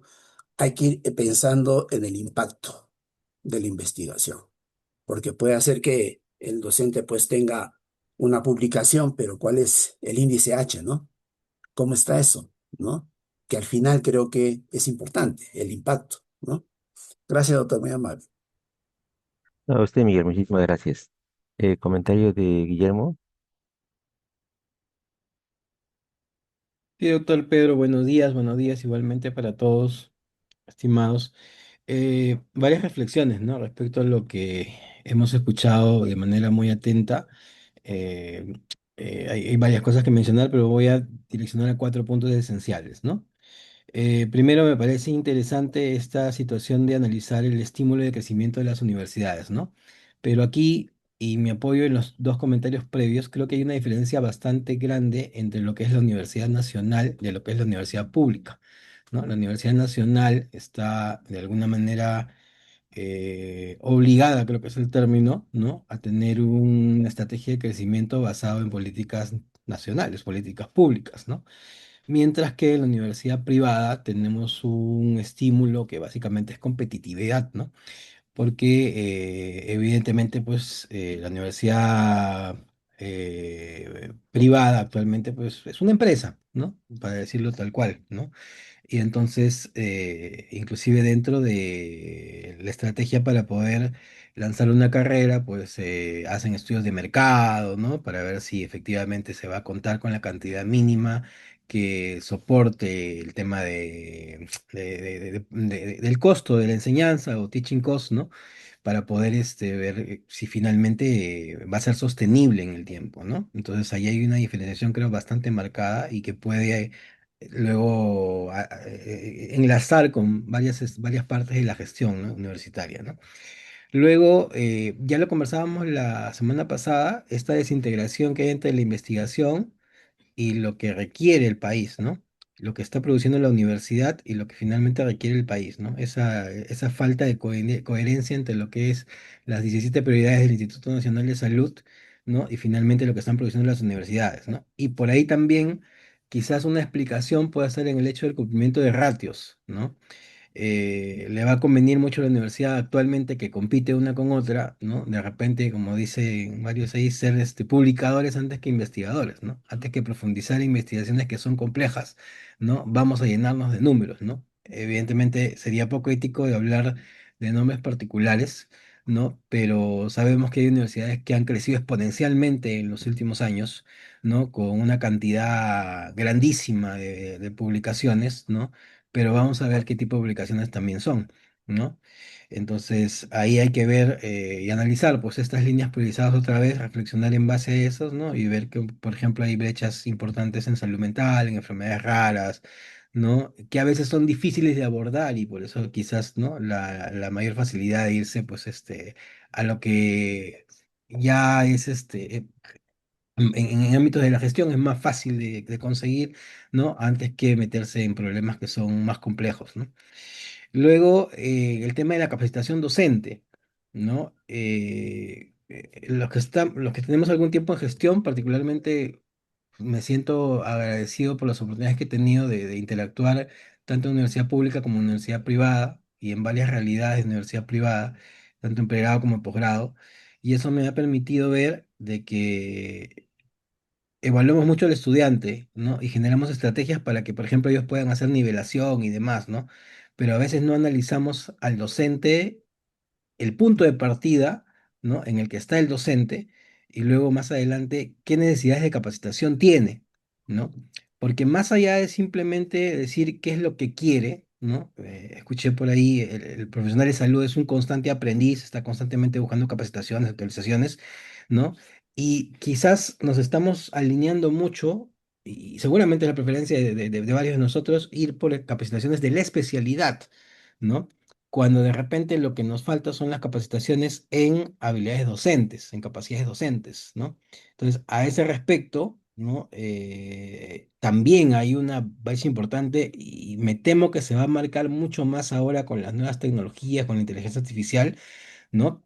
Porque inclusive la Estrategia Nacional de Salud de Inteligencia Artificial ya habla de esa brecha importante de alfabetización digital, ¿no? Particularmente me tocó estar en una universidad como docente, en una universidad pública, justamente en la época de la pandemia, en esa transición dura que todos tuvimos de pasar de las aulas presenciales a las aulas virtuales, ¿no? Y al docente de la universidad pública le costaba mucho, ¿no? Asumir y hasta era crítico respecto a esta forma de enseñanza, ¿no? Que finalmente se quedó, ¿no? Que finalmente era algo que ya se daba en otras latitudes y en lo que ya estamos inmersos todos, ¿no? Y cada vez hay más tecnologías, ¿no? Y esta brecha marcada por la alfabetización digital creo que se va acrecentando un tanto más, ¿no? Escuchaba la semana pasada una de las colegas comentar que ella utilizaba la IA como su copiloto, ¿no? Para todas sus actividades, ¿no? Y entonces, y por otro lado, pues tenemos docentes que les cuesta utilizar un Zoom, les cuesta utilizar un Blackboard, utilizar un Mentimeter, ¿no? Y que como usted lo ha mencionado, ¿no? Muchas veces se enseña, pero no se aplica luego más adelante en la práctica, ¿no? Y mi última reflexión va en relación a la evaluación docente, ¿no? ¿Qué evaluar finalmente, ¿no? ¿Qué evaluar, ¿no? Y cuánta ponderación darle a las diversas ópticas, ¿no? Podemos evaluar al docente desde la gestión, desde su desempeño, desde la mirada del estudiante, ¿no? Y a veces los evaluadores no necesariamente tienen pericia docente, ¿no? Entonces ahí también tenemos que ver efectivamente qué es lo que buscamos de ese docente para a través de eso linear parámetros específicos para su valoración, para su evaluación y luego más adelante para su recontratación en el caso de la carrera privada y de repente en caso de la ya carrera docente, ¿no? En su categorización o ratificación. ¿No? Porque hay situaciones, ¿no? Como les digo, he visto varias realidades, no hablo de ninguna en particular, ¿no?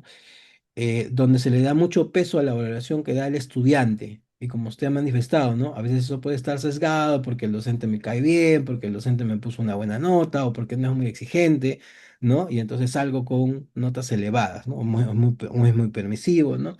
Y por otra parte, de repente a veces nos mandan a evaluar docentes, ¿no? A personas que inclusive no tenemos habilidades docentes, ¿no? Vemos de repente el enfoque más clínico, vemos si efectivamente domina la temática, si me trae conceptos nuevos, pero cuánto eso está llegando al estudiante, cómo está la didáctica, cómo está la pedagogía, estamos aplicando una retroalimentación efectiva, ¿no? Y una evaluación formativa permanente, ¿no? Y entonces ahí me parece interesante las prácticas de algunas instituciones que he visto de que integran a la evaluación de clase, ¿no? Usted comentaba que se hacen visitas en las clases, ¿no? Que me parece interesante esas visitas inopinadas, que el docente no sepa cuándo el evaluador va a llegar, ¿no? Y simplemente se vea su clase tal cual se está produciéndose de manera orgánica, ¿no? Pero que ahí haya una óptica pedagógica y una óptica de la especialidad. ¿No? Porque muchas veces lo que está faltando para generar ese enlace con el estudiante y que finalmente se den verdaderos aprendizajes es la parte pedagógica, ¿no? No dudamos que el docente que llega a la universidad, pues sea, utilizando el término coloquial, un trome en su carrera, ¿no? Un trome en su especialidad. Pero de ahí a comunicar al estudiante, motivarlo, engancharlo con lo que finalmente se quiere y lograr el aprendizaje, que es el objetivo que perseguimos todos, puede haber una brecha muy grande, ¿no? Así como cuando comunicamos en ciencia y hablamos de términos de difusión y de divulgación, ¿no? Seguimos hablando muy en difícil, ¿no? Para de repente estudiantes que necesitan otro tipo de acompañamiento para finalmente llegar a conseguir el objetivo, ¿no? Que se quiere, lo cual no quita la formalidad de la enseñanza, pero que sin embargo requiere de que desarrollen desde el docente otras habilidades. Solamente una última frase. Yo recuerdo mucho cuando hice la maestría en Cayetano que un docente nos hacía reflexionar, ¿no? Nosotros enseñamos como no tenemos formación docente, ¿no? En gran parte, ¿no? Y hablo del cuerpo docente en general, ¿no? Como tenemos no tenemos formación docente, enseñamos como nos enseñaron muchas veces. ¿No? Y los que venimos ya pues de los años 70 80 la práctica docente hacia la actualidad ha cambiado enormemente. Si los conocimientos han cambiado, la práctica mucho más. Estamos frente a otro tipo de estudiante, con otro tipo de necesidades, con otro tipo de habilidades, con otro tipo de carencias también, ¿no? A diferencia de los que tuvimos los de nuestra generación. Y entonces debemos adaptar nuestra práctica hacia ello. Y para eso no es una cosa, que va a surgir de manera espontánea. Necesitamos a su vez capacitación en esos ámbitos también. Gracias por el tiempo. Muchas gracias, Guillermo. Comentario final de parte de Gustavo Bastías. Sí, doctor, buenos días. Eh, Prefiero particularmente el término gestión del talento humano a gestión de recursos humanos.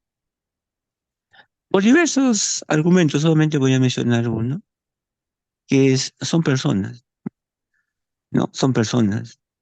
Y las personas, pues, en la interacción social que nos define, son muy peculiares, ¿no? Las hebras que se dan en esa interacción son muy singulares dependiendo de realidades, de situaciones y demás. Me llama un poco la atención porque debe ser porque todos somos médicos, pero gran parte de las reflexiones que se han hecho solamente se centran en el personal docente, ¿no?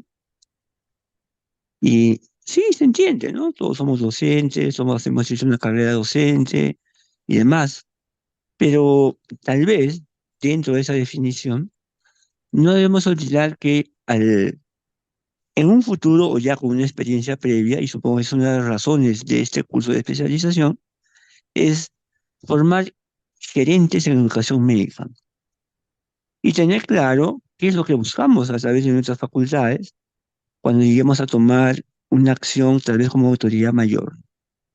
Y tener en cuenta justamente esos componentes, ¿no? Porque si solamente nos centramos en el aspecto docente y dejamos de lado los otros talentos que nos acompañan, que son bastante importantes para lograr nuestro objetivo, creo que las decisiones no van a ser las más adecuadas. En su exposición usted hablaba de la posibilidad de una profesionalización del talento humano que no es profesional, por ejemplo.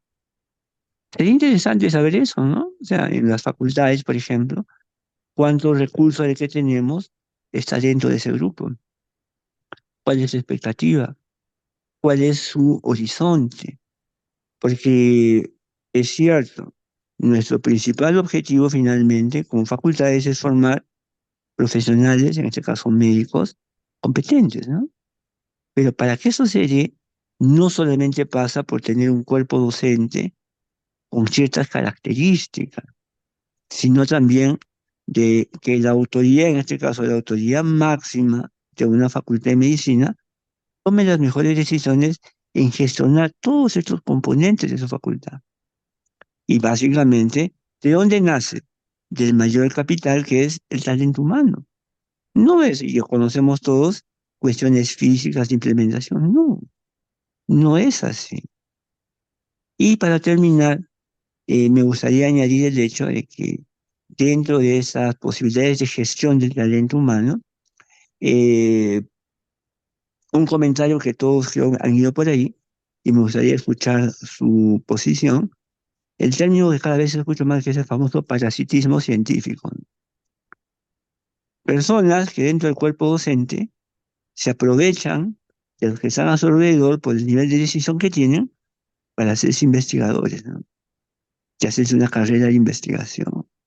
Por ejemplo, en la región donde yo estoy, eso lo hemos visto en varios escenarios, ¿no? En vicerrectores, en rectores, ¿no? Y creo que son, pues, a los que tenemos una forma de pensamiento, todas las formas se respetan, creo que les dice, ¿no? Una condición así. Y que en lugar de llevarnos a un liderazgo que nos debe caracterizar cuando asumimos una gestión de una institución, únicamente debilita esa posibilidad. Gracias, doctor. A usted las gracias, Gustavo. Doctor Pedro, buenos días. Le saluda Blanca Falla. Mil disculpas porque mi cámara no está funcionando. No sé qué ha No se pasado. preocupe, no se preocupe. Tengo, Sí, la escuchamos. tengo algunas inquietudes. En cuanto a la ratificación docente en mi facultad, nosotros les avisamos a los colegas y sin embargo yo veo con preocupación que muchos no se animan a presentar sus expedientes para la ratificación. En cuanto a los ascensos, sí es difícil por ser una universidad pública, porque eso está en relación al presupuesto que hay en la universidad y en la Pedro Ruiz Gallo tenemos 32 carreras. Entonces, para el presupuesto no alcanza, a veces es una o dos plazas para la Facultad de Medicina. Y la otra inquietud es cuando nosotros hacemos las visitas inopinadas, muchos docentes se sienten perseguidos, que los estamos maltratando y hay libertad de cátedra y yo hago lo que yo creo conveniente, ¿no? De verdad que eso me inquieta porque no sabría cómo manejar esa situación. Hacemos de todas formas las visitas inopinadas, pero no son bien vistas por ellos. Gracias, doctor. No, a usted, Blanca, muchísimas gracias.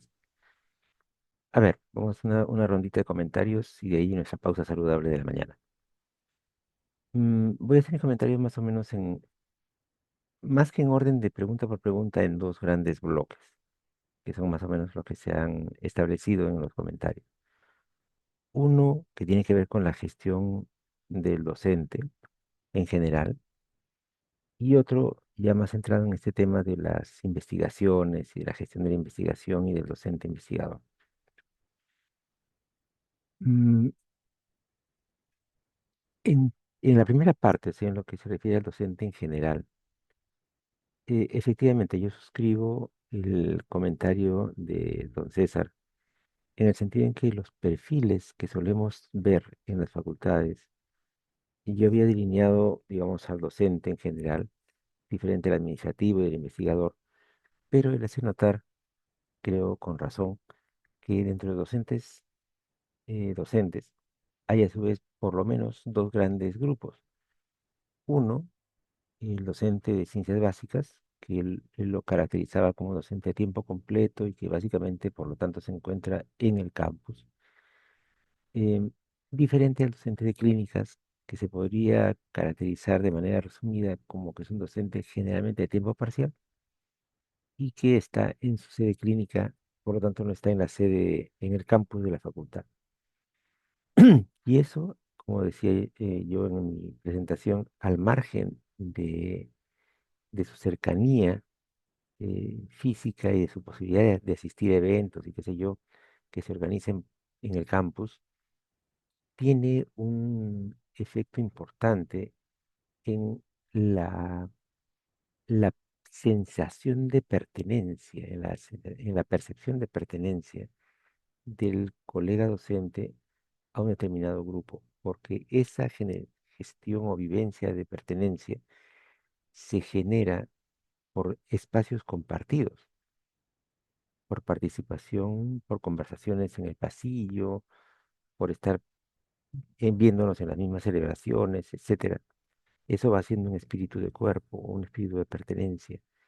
Y el docente de clínicas suele no tener eso, y lo cual se complica en muchas de nuestras sedes a nivel nacional con la coexistencia o convivencia, como le llaman algunos. Es decir, que en la misma sede clínica, hospitalaria generalmente, resultan habiendo varias facultades y docentes que hacen docencia a su vez para varias facultades y en contacto con colegas que están en la misma situación. Y entonces al final hay, digamos, una especie de cuerpo de pertenencia única a un equipo más hospitalario, digamos así, que a la facultad. Em, ¿Cómo manejar este tipo de... Bueno, primero caracterizarla ya es un primer paso, o sea, reconocer que ahí hay diferencias y que tenemos que ver cómo las manejamos, porque lo peor que uno puede hacer es simplemente, hecho el análisis, es simplemente no hacer nada. Creo que lo que este tipo de percepción o de convicción refleja es la necesidad de establecer actividades que nos permitan cercanía a ambos grupos. Em, una vez leí una palabrita refiriéndose a los ejecutivos que trabajaban en empresas multinacionales y decían, el ejecutivo debe sentirse equidistante. Y yo cuando leí el artículo dije, debería ser más bien equicercano. O sea, debería sentir y promover la idea de que su responsabilidad de gestión de este ejecutivo gestor es tal como con la de los campus, tal también con la de las sedes, por muy alejadas que éstas sean. Y por lo tanto, creo que tenemos el deber de establecer algún canal o algunos canales de visitas, de espacios en los cuales los colegas se acerquen, participen, y si por motivos, dado que son horarios o de tiempo parcial, no se pueden acercar a las actividades en el campus, hacer actividades en algún lugar más cercano para ellos o en un espacio externo, o por último visitarlos uno mismo como gestor principal o con un equipo de confianza para que los sientan cerca. Además, ese tipo de visitas a las sedes permitirían establecer ese contacto con los docentes y con los alumnos también, aunque los alumnos como suelen venir al campo para otras clases, sí hay más identificación. Pero un grupo que me viene a la mente en este momento que hablamos de esto son los residentes. Para aquellas de las facultades que tienen residentado médico o de otras carreras también, pero estamos hablando hoy día más que nada de residentado médico de medicina, esa también se suele dar como una situación que hay que ir manejando y gestionando. O sea, como el residente, que prácticamente después de que se matricula ya solamente está en su hospital, se reconoce, se siente parte, ubica a sus autoridades de la facultad, porque si no hacemos eso, lo que se genera, y uno suele verlo más fuerte en los residentes, pero por lo que estamos conversando ahorita, podría darse lo mismo en los docentes, es que el residente se siente más residente del hospital que de la universidad. Y más bien los hospitales suelen promover esto porque les hacen su ceremonia de bienvenida, su ceremonia de término residentado, a veces les dan también sus diplomitas y el residente está muy contento porque tiene su constancia de que en el hospital tal acabó su residentado. Y la universidad resulta siendo algo así como un colateral que está allí solamente para que le dé su cartón. Lo matriculó y le da su cartón. Y algo así como, si, digamos, si no hacemos algún tipo de acción intencionada para ir generando presencia de la facultad cerca a estos colegas jóvenes en formación, los residentes, o a los docentes nuestros que hacen docencia de pregrado, tutoría, en fin, diversas acciones en campos clínicos. Entonces, se van a ir alejando y se van a ir autonomizando. Y la sensación de pertenencia es fuerte, entonces se van a sentir pertenecientes más al hospital.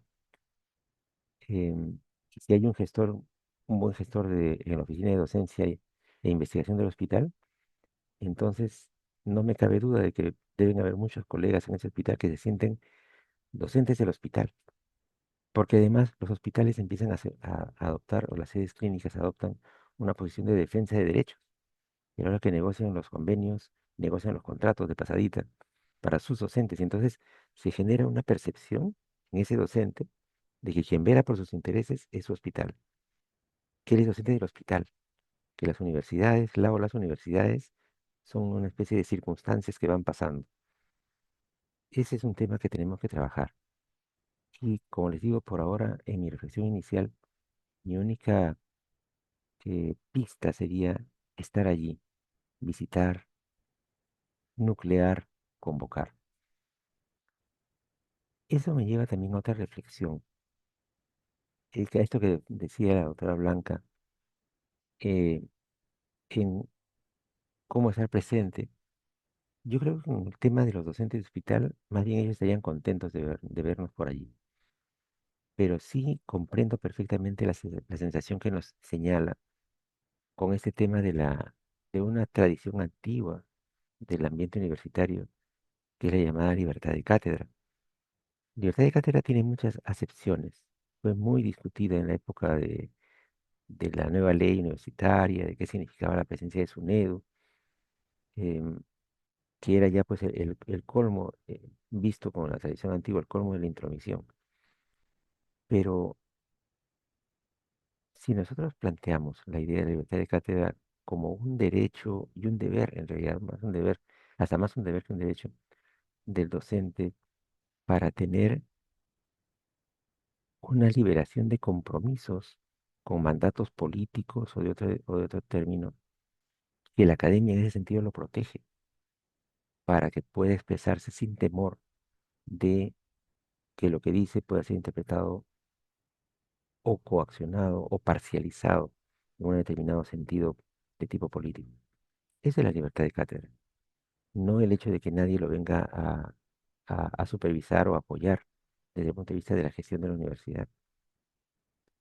Em, y entonces, si bien es cierto, entiendo a muchos colegas, porque a mí me ha pasado en el otro sentido también. Yo recuerdo mucho una vez que me invitaron a una universidad y entonces el docente que me invitaba llegó, me presentó y acto seguido procedió a retirarse, además con mucha ceremonia, que para mí era muy respetuosa, o expresaba respeto hacia mí, que estaba siendo el docente invitado ese día, pero que en el fondo cuando se retiró, la sensación que me dejó era como diciendo, ya ahora yo me voy, usted es el dueño del escenario, el dueño de la clase, digamos así.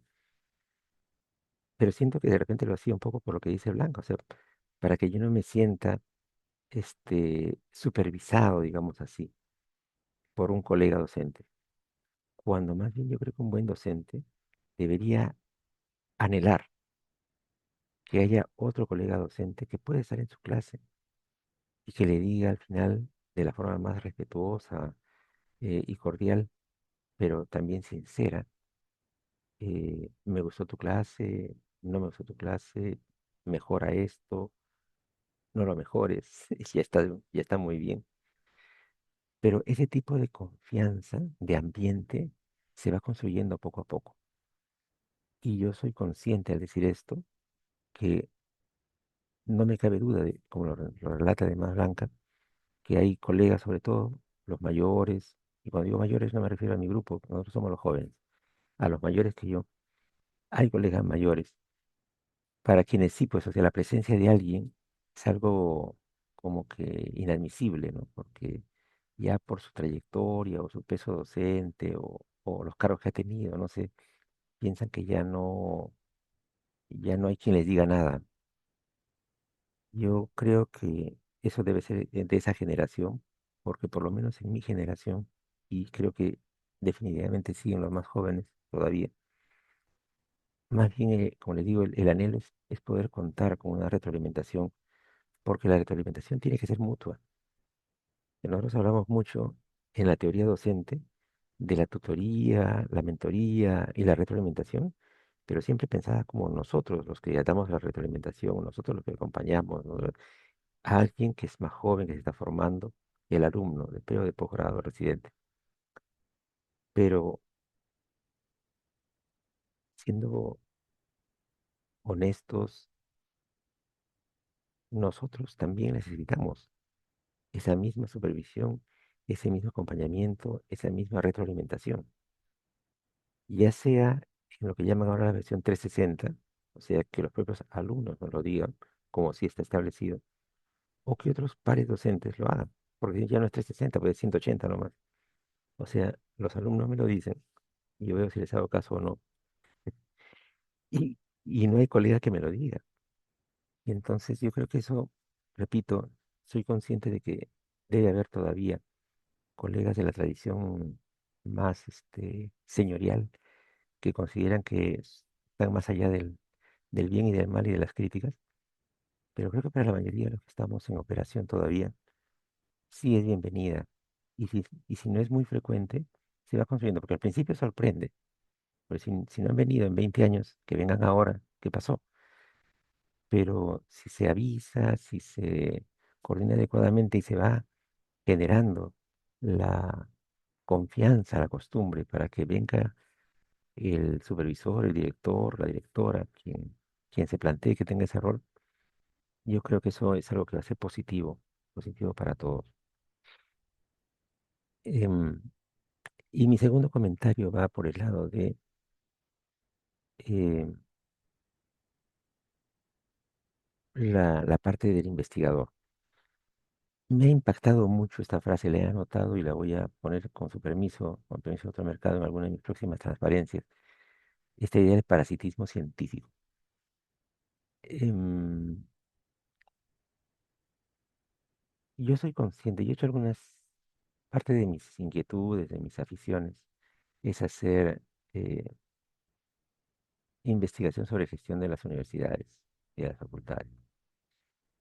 Y por lo tanto, este tema de los docentes investigadores es un tema que en verdad me, me apasiona. Y sé que es un grupo especialmente difícil. Si los docentes de aula, entre comillas, son difíciles de supervisar, el investigador es peor o más difícil, porque se siente más experto, porque conoce más del tema y entonces sentir que eh, alguien lo supervisa, lo anima, lo apoya, es algo difícil de aceptar muchas veces. Y por otro lado, porque en un espacio en el cual hay un espacio cerrado, con poca supervisión, entonces es muy fácil que se instalen dinámicas de poder muy fuertes, muy autoritarias, y en las cuales el jefe de laboratorio o investigador principal, o como se le llame, em, puede llegar a la conclusión, no dicha, pero vivida, de que puede hacer lo que considere conveniente y que todos lo deben incluir como investigador eh, en sus proyectos, en sus artículos, y a las finales resultan siendo, como decía en el término, parásitos porque no investigan. Hay una investigación bien bonita que se las voy a conseguir. eh, es un estudio que se hace sobre los vicerrectores académicos. Dice, trayectoria de investigación de los vicerrectores académicos en las universidades peruanas. Y la conclusión es que los colegas vicerrectores de investigación, muchos de ellos, no tenían ninguna, pero así, literalmente ninguna experiencia investigando. Entonces uno dice, pero, ¿y entonces cómo es que gestiona algo que no conoce, que no ha vivido? Em, y bueno, aún siendo conscientes de que los procesos de elección muchas veces son pues eh, no meritocráticos, yo creo que ahí habría que tener algún tipo de, por lo menos sensibilizarse al tema y difundir para que cuando se armen las planchas y las listas y demás, em, parte del perfil de quien es elegido como autoridad, como gestor máximo y también los intermedios de la investigación, sea un investigador. Investigue. No digo que tenga la categoría de ser investigador, ese es otro tema, pero sí la experiencia, la vivencia, que le da eh, un, un conocimiento tácito diferente. O sea, algo que dice, aquello que es el know-how. O sea, ese colega, esa colega, varón o mujer, sabe cómo, ha vivido el tema. Por lo tanto, es quien sí tiene criterio para poder guiar, conducir, normar, em, pero sin ánimo de defender a nadie, ni sorprender a nadie, porque nadie se va a sorprender por lo que voy a decir. Hasta ahora, cuando yo reviso la ley, que ya me acostumbré a la ley, así que ya la reviso con más calma que al principio, yo no puedo dejar de sentir que entre quienes redactaron la versión final de la ley han habido quienes no conocían de gestión universitaria. Porque hay redacciones, formas que uno dice, pero esto no es posible, o sea, esto no es, pero ahí está, y está en la ley. Entonces, si es que en la máxima norma, o una de las máximas normas que tenemos, ha habido ese tipo de falencia, entonces ya pues, ¿qué puede uno esperar de las de menor escala? En otras palabras, como dijo el poeta, hay hermanos mucho que hacer en este tema de la gestión del talento humano de nuestros colegas docentes, investigadores y no investigadores. Bueno, amigos, yo creo que los he cansado suficiente por esta mañana. Vamos a hacer nuestra pequeña pausa saludable. Vamos a darnos 15 minutos. Son las 10 hasta las 10:15 para que puedan ustedes tomar un café, hacer planchas abdominales, sentadillas, su actividad física cotidiana, higiene 20-20-20, miren al jardín, etcétera, etcétera, etcétera. Y nos vemos a las 10:15 para continuar. Con permiso.